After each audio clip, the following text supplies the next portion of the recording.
My daughter gave me an ultimatum. Pick my husband, or leave. I walked away without a word, but what happened next shattered everything I thought I knew about love, loyalty, and family. Just when I thought I understood the depths of betrayal, the truth hit me like a thunderbolt, and it was worse than I ever imagined. Before we dive deeper, hit that subscribe button and join us where betrayal, drama, and hidden truths unfold. Also, let us know where you're listening from in the comments. I never expected it, not from her, not after everything I had done for her, everything I had sacrificed. But there it was, sharp as a slap across the face, coming from the one person I trusted more than anyone else in this world. My daughter. The words she spoke cut through me like a jagged knife. Pick my husband or get out. I couldn't breathe. I couldn't think. I stood frozen in that moment, as her gaze, cold and unwavering, burned into me. The same gaze I had once held in my arms as a newborn, the same eyes that had looked up to me with innocent trust for so many years, and now they were filled with contempt. What had happened? How did I get here? How had the bond that once tied us together so tightly, the one I thought was unbreakable, crumbled into dust? My mind raced, but I said nothing, not a word. I simply turned and walked away. I felt her eyes still on me, but I couldn't bear to face them any longer. I was done. I left without saying another word. The door closed behind me with a resounding finality. Bang! I don't know what hurt more, the betrayal or the silence. The kind of silence that presses against your chest, making it impossible to breathe. It wasn't just the absence of sound, it was a void,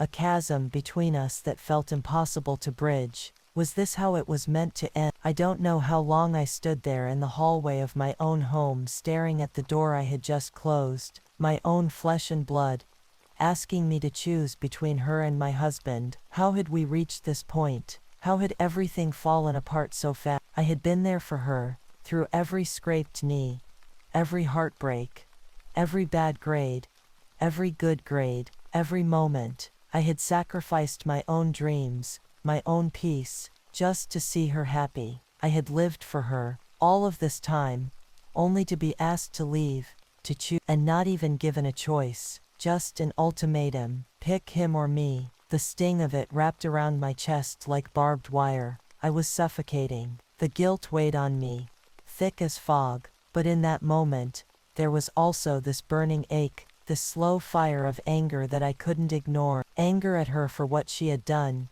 and anger at myself for ever believing this day wouldn't come. The silence was the worst part. The silence of a daughter who no longer needed her mother. The silence of a home that was no longer mine. I was an outsider now, cast aside like an unnecessary piece of furniture. Was I nothing more than a tool for her convenience? Had my love meant so little? I stood in that hallway for what felt like hours, my mind spiraling, but my feet didn't move. I didn't know where I was going or what I was doing. I just knew I had to get out. I had to leave, or I would lose my mind. I reached for the door, trembling, every muscle in my body screaming at me to turn around and confront her, to demand an explanation, but I could. My heart felt like it was in a vice, and every step away from her made it tighten. It was the hardest thing I had ever done, walking away from my daughter, my flesh and blood, but I had no other choice. I could hear the faint ringing of my phone in the distance, but I didn't want to look. 17 calls, 17,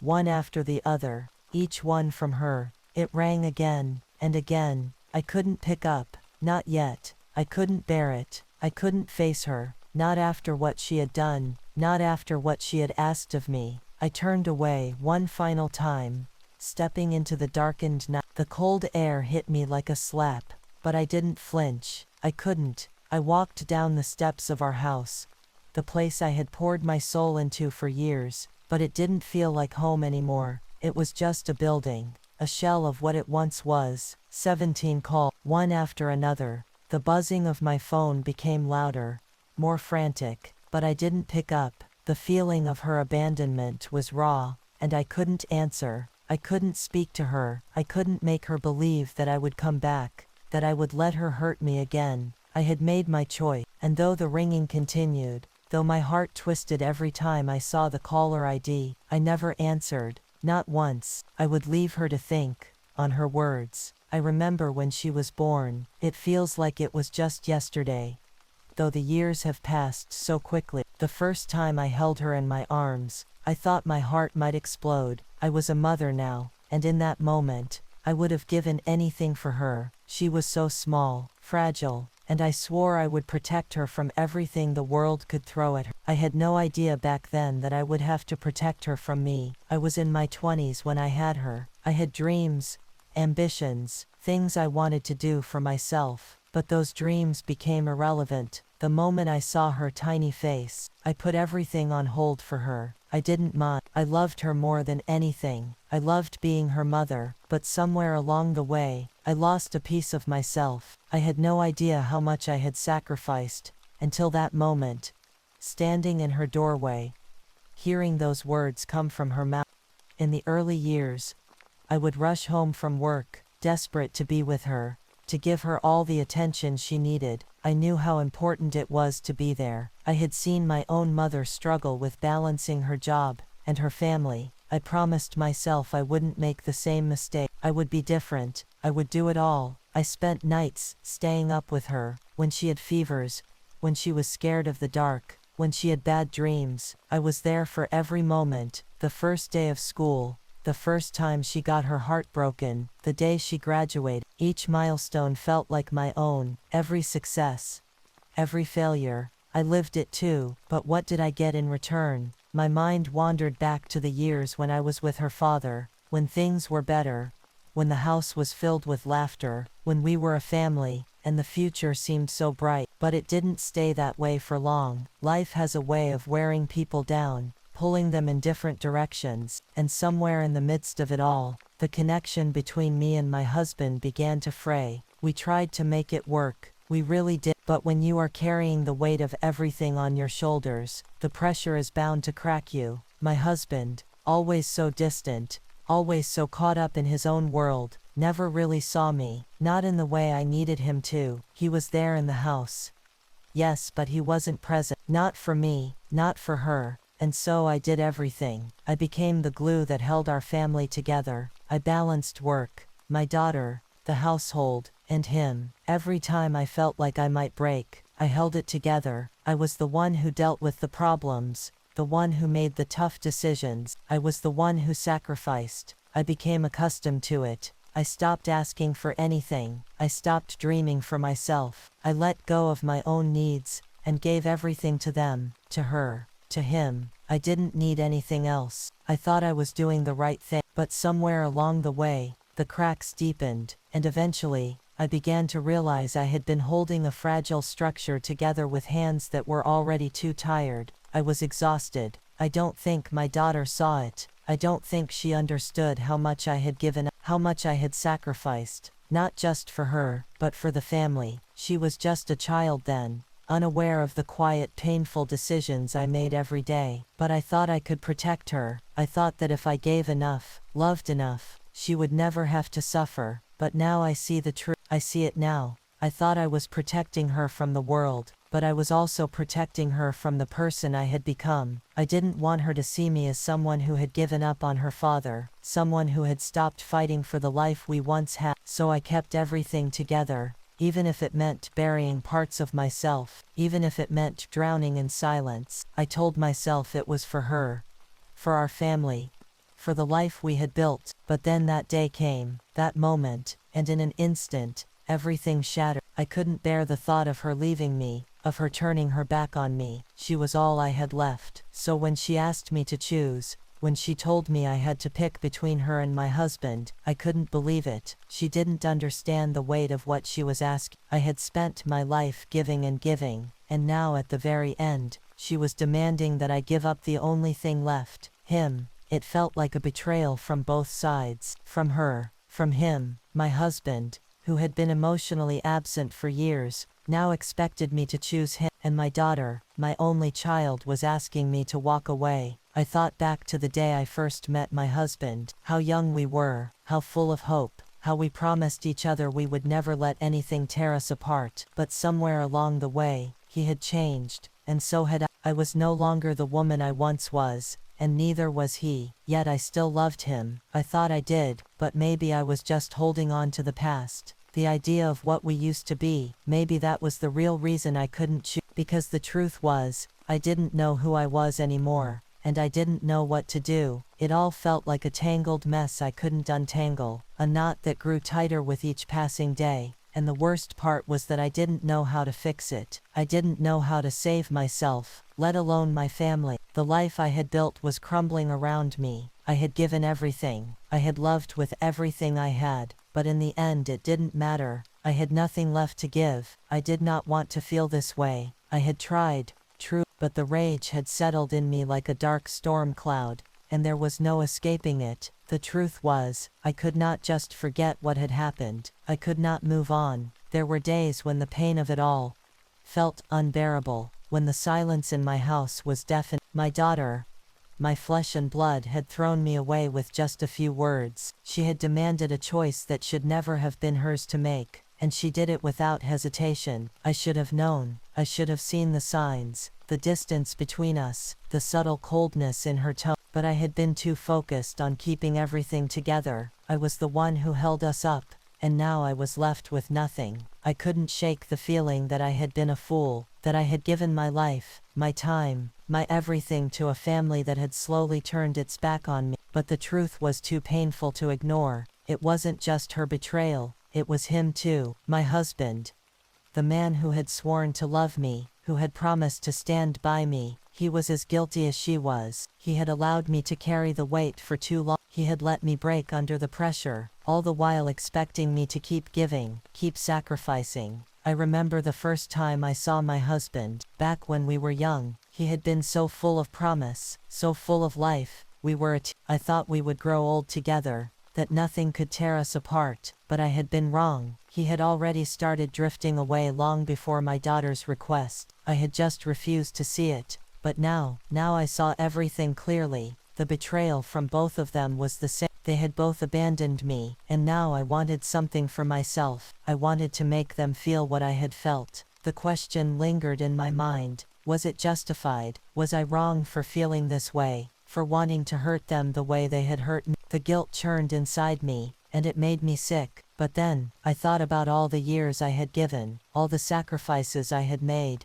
and the more I thought about it, the more the anger took hold. It wasn't just anger anymore. It was a need for them to feel the weight of their action, a need to make them understand that what they had done to me mattered. I had been nothing but a servant to my family, always putting their needs before mine, always making sure they were happy, making sure they were okay. And now when I needed them, when I needed someone to stand by me, they both turned their backs, my daughter in the most brutal way possible, and my husband, with his indifference. There was something in me that snapped that day. I couldn't let it go. I couldn't be the woman who just stood back and accepted their betrayal. I wanted revenge, not in the way of grand gestures, but in a way that would make them realize the consequences of their actions. I wanted to make them feel the emptiness I felt, the loneliness, the utter betrayal. I didn't care if it made me worse than them. I didn't care if it made me the villain of this story. For once in my life, I wanted to feel like I had control. I had spent years allowing them to dictate everything, but now I was done. Every time my phone rang, every message from her, it felt like a slap to my face. She had taken everything from me. She had the audacity to call me,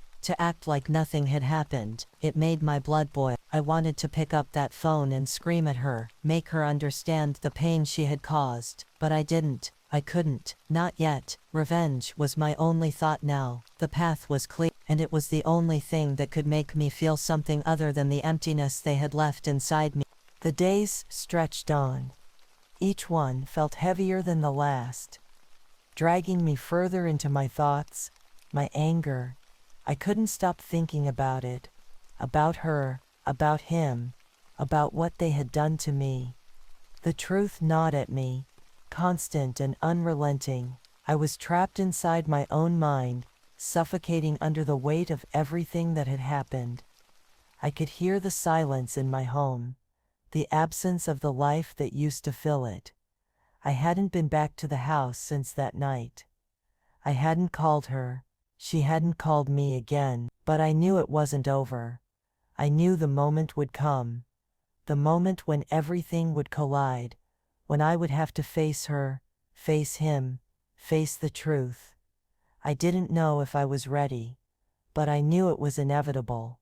I had always prided myself on being strong. I had survived so much in my life: loss, heartbreak, disappointment.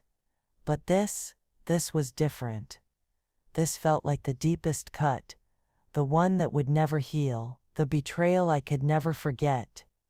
The clock ticked, and with every passing minute, the tension inside me grew. I could feel it in my bones. I had tried to ignore it, to bury it under the distractions of my day-to-day life, but I couldn't. It was there, it was always there. The thought of confronting them made my stomach churn. But I knew I had no other choice. I couldn't keep running. I couldn't keep hiding from the truth. I had to face it, even if it meant tearing everything apart. I thought about my daughter's calls, the 17 missed ones, the silence that followed. It made my skin crawl. What did she want from me? I had given her everything, every ounce of my being. And yet, she couldn't even see the pain she had caused. She couldn't understand that it wasn't just a matter of choosing. It wasn't just a simple request. It was a betrayal of everything I had been, everything I had done for her. I hadn't answered her calls, but I had listened to the messages. I couldn't help it. There was something in her voice, something desperate, that kept pulling me in. She sounded like she was about to break, but I couldn't bring myself to answer. Not yet. Not until I knew what I was going to say, what I was going to do. It was easy to tell myself I didn't care, that I had made my decision, but deep down I knew I was lying to myself. I still loved her. That love hadn't disappeared, but the resentment was growing, clouding everything else. Every time the phone rang, every time I heard her voice on the other end, I felt the weight of it all. How had it come to this? I thought back to the years we had shared, to the moments when we were a family. It all felt so distant now, like a dream I could no longer reach. I could feel myself slipping. The woman I used to be, the woman who could hold everything together, was unraveling. Every day I felt less and less like the person I had been, and with each day that passed, I became more determined to confront her, to confront him, to make them understand the weight of what they had done. But I still wasn't ready. I spent days wrestling with the idea, pacing the house,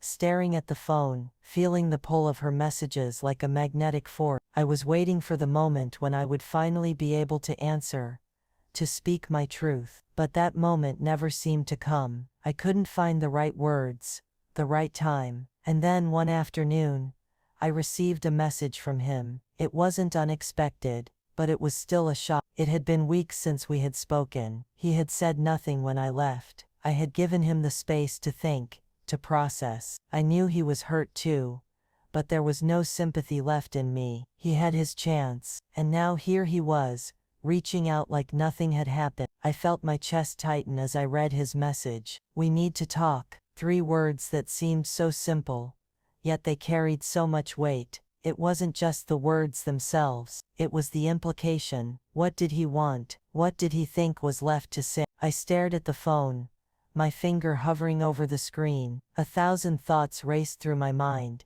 Was I ready to speak to him? Was I ready to face the man who had abandoned me in the same way my daughter had? I couldn't answer him. Not yet. The tension continued to build, like a storm gathering in the distance. I knew what was coming. I could feel it in the air, thick and heavy. The confrontation, the reckoning. It was only a matter of time. The days between his message and the inevitable confrontation felt like an eternity. I was suffocating. Every moment was heavy with dread, every minute dragging me closer to a reality I didn't know how to face. I couldn't sleep. I couldn't focus. Every time I closed my eyes, I saw her face, the same one that had once been filled with love and trust, now contorted with anger and contempt. I thought about how she had looked at me that night, the way her words had cut deep, pick my husband or get out. The betrayal hung in the air like a thick fog, suffocating me,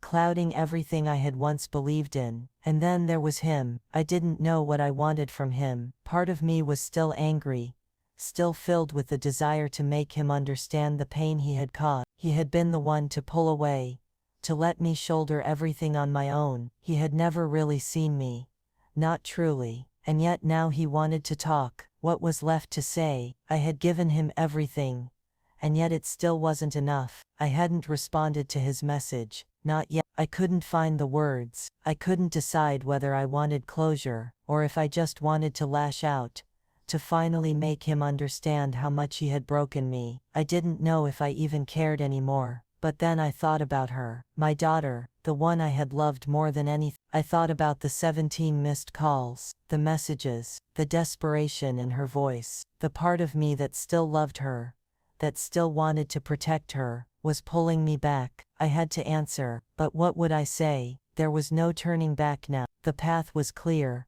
even if I didn't know where it would lead. I couldn't breathe. I spent days battling with myself. Should I answer? Should I face him first, or should I confront her? Every time I thought about the words I would say, I felt a knot tighten in my chest. The guilt, the anger, the overwhelming sense of betrayal, it was all swirling inside me. Could I forgive her? Could I forgive him? The tension was unbearable, pulling me in two different directions. On one hand, I wanted to scream at them, to make them see what they had done to me, to make them understand the years of pain, the sacrifices. On the other hand, I wanted to run, I wanted to escape, to pretend none of this had happened, but I couldn't. I had already made my choice. It was time to face the truth. I picked up the phone. I had no idea what I was going to say, but I knew I couldn't put it off any longer. I dialed his number. It rang 3 times before he picked up.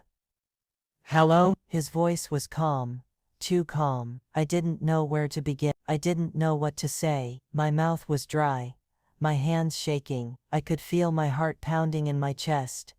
"What do you want, David?" The words came out sharper than I intended. I think we need to talk." His voice was soft, but I could hear the hesitation in it, the uncertainty. Talk. We needed to talk. What was there left to say? I was silent for a moment, letting the weight of his words hang in the air. I could hear his breathing on the other end, the quiet tension between us. I wondered if he knew what was coming, if he knew that this conversation would be the beginning of the end. "What do you think we're going to talk about?" I finally asked, my voice a little quieter now, but still edged with frustration. "I don't know," he replied, "but I think we both need closure. I think we both need to move forward." Move forward? How could he even say that? How could he think we could just move forward, after everything that had happened? I wanted to scream, but I held back. The silence between us felt like a wall I could never break down. "I'm not sure what you want from me, David,"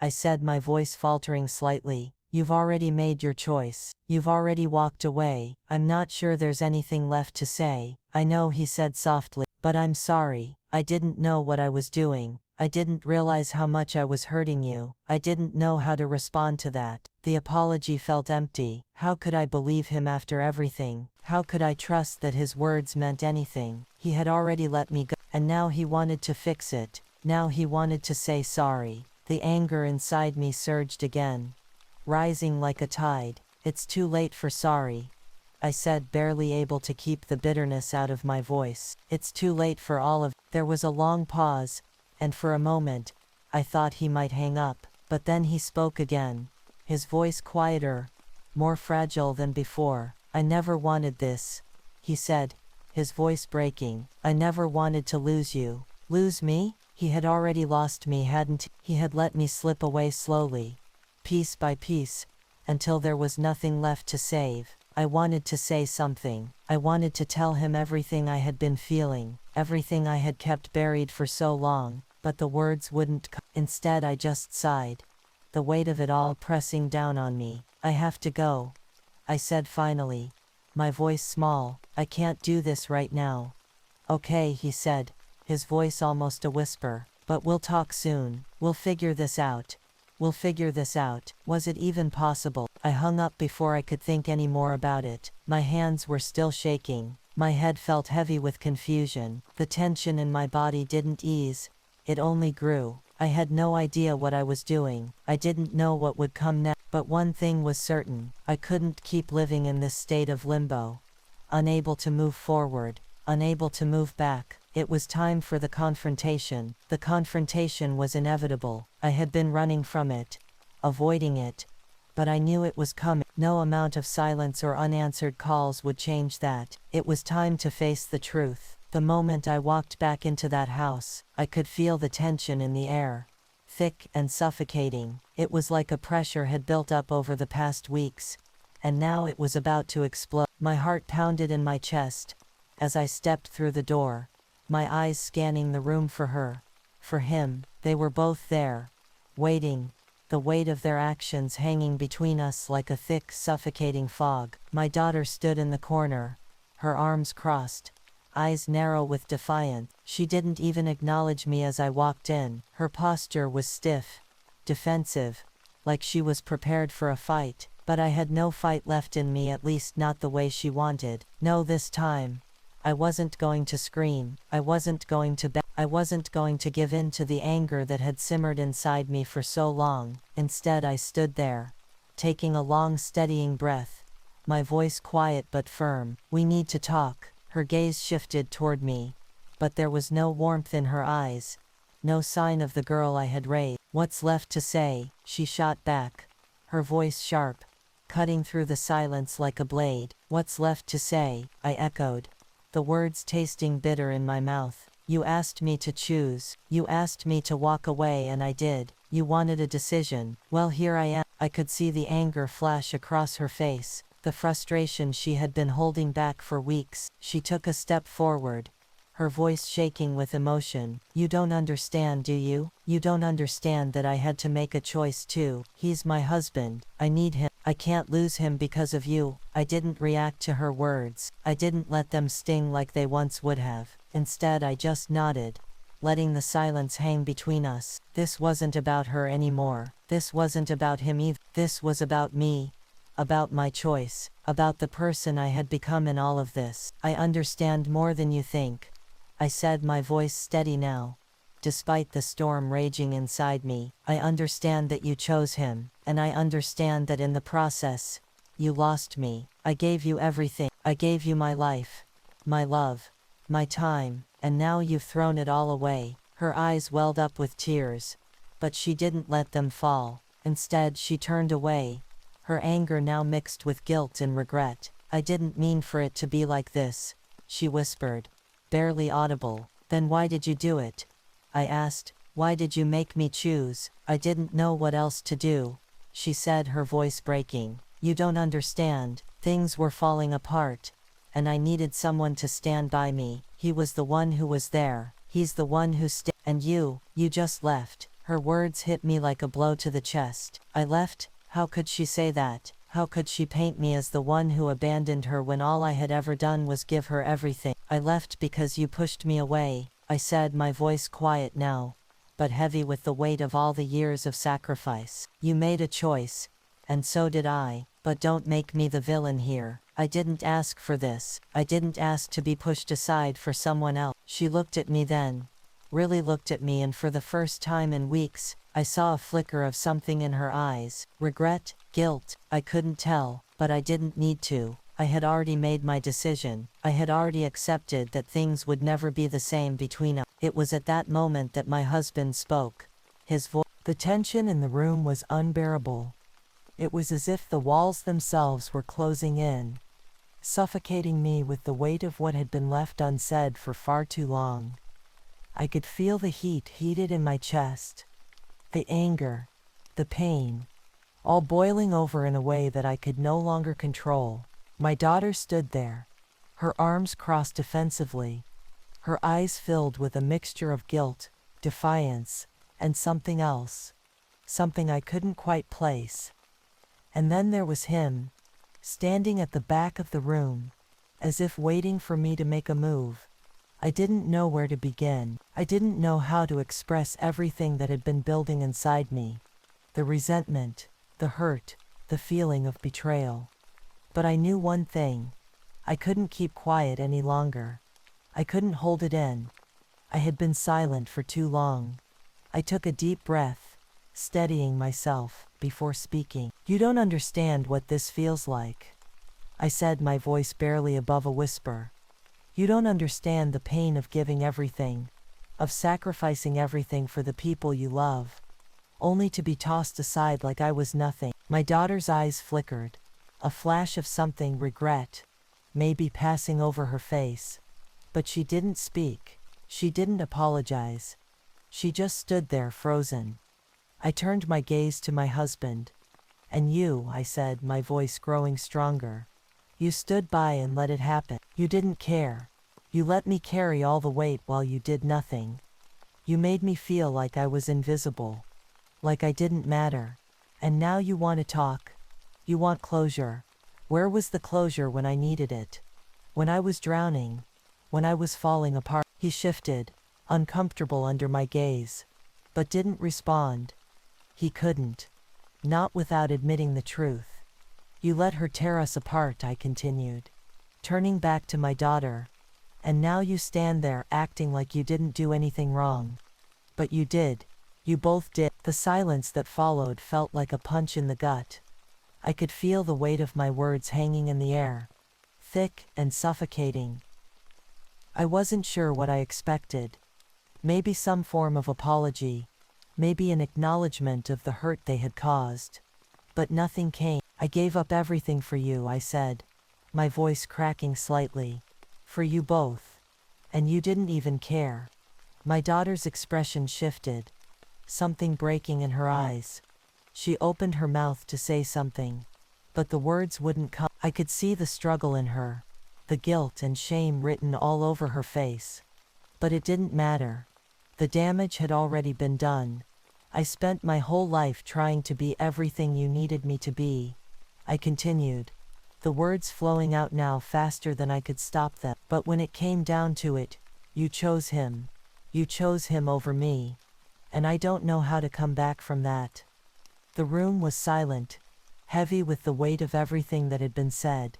And for a moment, I thought I might break, that I might crumble under the weight of it all. But then, I realized something. I had already broken. I had already been shattered into 1,000 pieces. And now there was nothing left to do but pick them up and move forward. "I don't need your forgiveness," I said, my voice steady again. "I don't need you to understand. What I need is for you to realize what you've done. And maybe, just maybe, you'll see that the person you hurt the most wasn't just me. It was you too." I turned away, no longer able to look at either of them.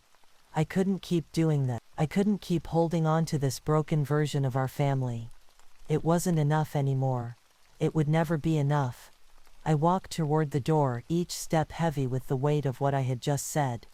And as I reached for the handle, I heard my daughter's voice, barely a whisper. "Mom, I'm sorry." The words hung in the air, fragile and tentative, but they were too little, too late. They didn't undo the damage. They didn't fix the years of pain and sacrifice, the years of feeling invisible, of being betrayed by the people I had loved the most. I didn't turn around. I didn't look back. I couldn't. Instead, I walked out the door, the sound of it closing behind me the only thing that echoed in the silence. I was done. It wasn't over. It couldn't. A week passed since the confrontation, and I couldn't shake the feeling that something was still waiting to unravel. Something bigger than what we had already gone through. Something that would change everything once again. My daughter hadn't called me again, and neither had he. But that didn't mean the silence had brought peace. If anything, it felt like the calm before a storm. I couldn't shake the feeling that the truth hadn't come out yet. Not all of it. I didn't want to face it, but I knew I had to. I had spent so many years burying my own truth, hiding behind my roles as mother, wife, caregiver. Now that the walls had come down, I was forced to confront everything, including my own mistakes. And then, one afternoon, the message came. It wasn't from either of them. It was from someone I hadn't expected. Someone I thought had been out of my life for good. My husband's best friend Mark. We hadn't spoken in years, and for good reason. He had been part of the life we built. But he had also been part of the lies. The things I had chosen to ignore for the sake of keeping the peace. His message was short, almost cryptic. I think it's time you knew the truth. I sat there staring at my phone, my heart hammering in my chest. I couldn't breathe. For a moment, I wondered if I should just ignore it, if I should block him, erase him from my life completely. But I couldn't. Something inside me told me I had to know. I had to understand what he meant by the truth. I called him. His voice when he answered was cold. "You wanted to know," he said, as if it was the most casual thing in the world. "You need to know everything. And I can't keep quiet anymore." I felt my chest tighten. "What are you talking about?" I asked, my voice shaking. "What truth?" He didn't hesitate. "Your husband and your daughter. It's more than you think. There's something you don't know. Something I should have told you a long time ago." My breath caught in my throat. My mind raced, trying to piece together what he could possibly mean. Was there more to their betrayal? Something deeper than I had already uncovered? "Mark, what are you saying?" I demanded, my voice steady despite the panic rising in me. "What are you talking about?" He paused, almost too long. I could hear him taking a breath on the other end. And then, the words came out, slow and deliberate. "Your daughter, and David, they've been seeing each other." The world stopped. The air felt thick, like I was suffocating. It was a shock, a punch to the gut that I wasn't prepared for. I staggered back, clutching the phone as if it were the only thing holding me up. "No," I whispered, disbelief flooding through me. "No, that's not possible. You're lying." He was silent for a moment before answering, his voice low. "It's true. I wish I could say it wasn't. But it is. They've been together for months now. It started when you were away, and they kept it hidden. But it's real." I felt the room tilt, my body going numb. I could barely comprehend what he was saying, the words swirling around in my mind, unable to settle into anything coherent. My husband and my daughter. Together. Had I really been that blind? How could I not have seen it? How could I have trusted them both? How could they? I managed to ask, my voice barely a whisper. How could they betray me like this? "I don't know," he said quietly, but I couldn't stay silent anymore. "You deserve to know the truth. And now it's up to you what you do with it." The truth. I had thought I knew the worst of it. I had thought I had uncovered everything. The betrayal, the lies, the hurt. But this was something else, something far darker. And I had no idea what to do next. I hung up the phone, my hands shaking. The world around me felt like it was collapsing. And I was standing in the center of it, unable to escape. The truth hit me like a tidal wave, crashing over me with so much force that I couldn't breathe, couldn't think. For days, I wandered through a haze, replaying Mark's words over and over in my mind. The images of my daughter and my husband together. I couldn't escape them. They were in my thoughts, in the spaces between my breaths, in the quiet moments when I thought I could finally gather myself. I kept asking myself how I could have been so blind. How had I failed to see the sun? How had I trusted them both, only to be betrayed by the two people I had loved most in the world? I had spent my entire life trying to protect them, trying to build a family, a future, and yet they had destroyed it.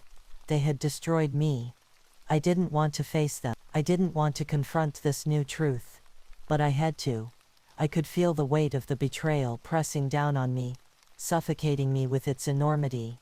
I had lived through the agony of my daughter's demand, of my husband's indifference. But this was something far worse. The realization that they had not just abandoned me, but had done so together, in secret, while I had remained the fool. It was more than I could bear. But there was something else beneath the pain, something I hadn't expected, a sense of relief, not because I was glad to know the truth, but because I finally had the clarity I had been craving. All those years of silence, all those years of wondering why things had fallen apart. It all made sense now. I could finally stop guessing. I could stop blaming myself for what was out of my control. For the first time in weeks, I felt like I could breathe again. I spent the following days in solitude, trying to process everything. The anger, the heartbreak, the betrayal. It all swirled inside me, but so did something else, a sense of freedom. I had been holding on to something that was never mine to keep. I had been holding on to a dream that had long since died. I was no longer the person I had been when all this began. I was someone different now, stronger, more aware of my worth. I had spent too long letting them define me, letting their actions and decisions dictate how I saw myself. But I was done with that. I had to be. It was time to reclaim my life, to reclaim who I was before them. I walked into my room, my hands trembling as I opened the drawer where I had kept all the old mementos, the photographs, the letters, the little things that reminded me of the past, of the family I had once thought I would have forever. I held them in my hands, my heart heavy with the weight of the memories. But then, I did something I hadn't expected. I tore them up. I shredded the pictures, the notes, everything that had tied me to that past. The woman I had been, the mother, the wife. She was gone now. I had to let her go. As the pieces of paper fell to the floor, I felt a strange sense of peace settle over me. It wasn't an easy decision, but it was the right one. I had been living in the shadow of the woman I used to be, but I couldn't do that anymore. I had to let go of the fantasy and face the reality. The woman I had been, the mother who had sacrificed everything for her family, was never coming back. And maybe, just maybe, that was okay. For the first time in so long, I felt lighter, not because the pain had gone away, but because I had finally faced it. I had finally allowed myself to feel everything, the hurt, the anger, the betrayal, and in doing so I had found a strange sort of relief. I had never been good at letting go, but now, I had no choice. I had to. If I wanted to move forward, I had to release them, release the past. It wasn't easy, and I wasn't sure if I was ready for what came next, but I knew it had to happen. I couldn't keep holding on to the people who had hurt me. I couldn't keep clinging to the memories of a family that no longer existed. They had made their choices, and I had to make mine. And as I stood there, staring at the torn pieces of my past, scattered on the floor, I realized something. I was finally free, free to rebuild, free to find who I was beyond the roles I had played. I was free to start over. The weeks after that moment felt like an eternity, but they were necessary. I had spent years trying to hold everything together, trying to keep a broken family from falling apart. I had tried to keep the peace, fix the unfixable, to be everything to everyone. But now, I had finally let go, and in the letting go, something shifted inside me. I was no longer the woman who had given up everything for the sake of others. No longer the mother who had sacrificed her own happiness, her own identity, to make sure everyone else was okay. I had been so lost in my role, in my duty, that I had forgotten who I was underneath it all. But now, I was beginning to remember. I spent my days alone, not in isolation, but in self-reflection. I took walks in the park, allowed myself to sit in silence, and began to rediscover parts of myself that I had forgotten. I read the books I hadn't had time for, watched the shows I had once loved, and most importantly, I began to listen to my own need. I thought about everything I had been through, the betrayal, the heartbreak, the sense of loss that had consumed me. But I also thought about the strength I had found in the process. I had survived it. I had made it through the worst of it. And now, I was emerging stronger. It wasn't just about moving on. It was about transforming. I had let the pain define me for so long. Let the betrayal, shaped the way I saw myself. But now, I was taking control of my own story. I was no longer a victim. I was no longer someone defined by the actions of others. I was reclaiming my power. One day, I decided to visit my daughter. I wasn't sure what I expected from the visit. An apology, perhaps, or some form of closure. But I didn't need either anymore. I didn't need her to fix anything. I needed to show her that I was okay, that I had moved beyond the version of myself that had been so consumed with trying to make things right. When I knocked on her door, she answered slowly, almost hesitantly. She hadn't been expecting me, and neither had I. But this was a step I needed to take. Not for her, but for me. I wasn't walking in there to beg for forgiveness. I wasn't there to plead for things to be the way they used to be. I was there because I needed to see her, to see if we could still be a part of each other's lives, even after everything that had happened. She stood there in the doorway, her face still lined with guilt, but there was something different in her eyes now. I didn't expect her to be the same. I didn't expect us to go back to what we once had, but I did expect us to move forward. "Mom," she said, her voice soft. "I'm sorry, I didn't say anything at first. I just stepped inside, and for the first time in months, I felt like I was no longer carrying the weight of the world on my shoulders. It was like the air was clearer, lighter. We talked for hours. Not about what happened, not about the past. We talked about the present, about what we had learned, about how we had changed, about the people we were now. She didn't need to apologize. I didn't need her to fix anything. We were both in the process of becoming something new, something better. When I left, there were no grand declarations, no promises of everything being perfect. But there was something else, something far more important. There was there was the knowledge that we both had the power to heal, to move forward, even if it wasn't together in the way we had once imagined. As I walked away from her house, I realized that the woman I had been, the woman who had given so much and had been left broken, was gone, and in her place was someone who had learned to stand on her own, someone who had found her strength, her voice, someone who had finally learned that she was enough just as she was. I wasn't the same woman who had walked into that house so many years ago. I wasn't the same woman who had been shattered by betrayal. I had transformed. And though the journey had been painful, though the road had been long and filled with heartache, I was no longer defined by what had happened to me. I was defined by how I chose to rise above. As I looked out at the horizon, I realized something important. This was my life now, my second chance, and I would never again let anyone take that from me. I smiled to myself, a soft, almost wistful smile. I wasn't just anyone. I was Elizabeth Carter, a woman who had endured the unimaginable and come out stronger. I had found my voice, and with it my freedom.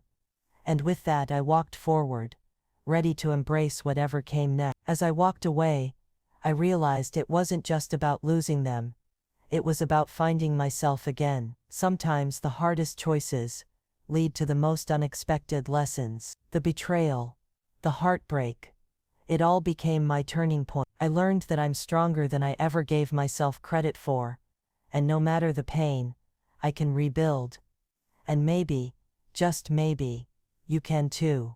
Here at RL's Circle, your story matters too. If you've been moved by this, don't forget to subscribe and share your thoughts. Do you believe that true healing comes only after betrayal? Or can we forgive without completely losing ourselves? Let's talk in the comments.